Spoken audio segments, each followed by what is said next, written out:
नमस्कार मित्रांनो, आज पुणे फायर ब्रिगेड बाणेर येथे आदित्य इंटरनॅशनल स्कूलचे बालविद्यार्थी फायर ब्रिगेडबद्दल माहिती जाणून घेण्यासाठी आले होते. त्यांना फायर ब्रिगेडबद्दल थोडक्यात माहिती देण्याचा आम्ही देखील प्रयत्न केला. आमच्या दलाचे जवान, driver operator, Tandel, leading fireman यांनी मार्गदर्शन करण्याचा प्रयत्न केला. आग लागल्यावर खबरदारी काय घ्यायची, उपाययोजना काय करायच्या, परिस्थितीला न घाबरता धीराने आगीला सामोरे कसे जायचे व आगीवर मात कशी करायची याची प्रात्यक्षिके दाखवून त्यांना आग विझवण्याची माहिती दिली. आगीची निर्मिती नेमकी कशी होती, तर इंधन, हवा, उष्णता यांच्या संगमतातून आगीची निर्मिती होती.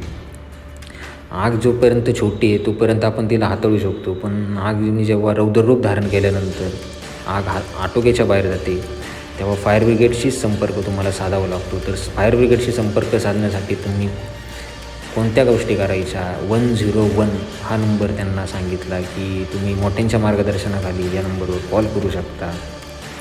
व त्यांच्यासोबत आलेले कर्मचारी व शिक्षक वर्ग हे देखील आग विझवण्याबद्दलची माहिती घेत होते. लहान मुलांना व शिक्षक, अधिकारी, कर्मचारी वृंदांना आम्ही आमच्या गाडीतल्या काही इक्विपमेंट्सबद्दल माहिती सांगितली. चेनसॉ असेल, डायमंड चेनसॉ कटर असेल, बोल्ट कटर असेल, या गोष्टी आगीवर रेस्क्यू करताना कशा वापरात आणल्या जातात याचं देखील मार्गदर्शन आम्ही त्यांना केलं.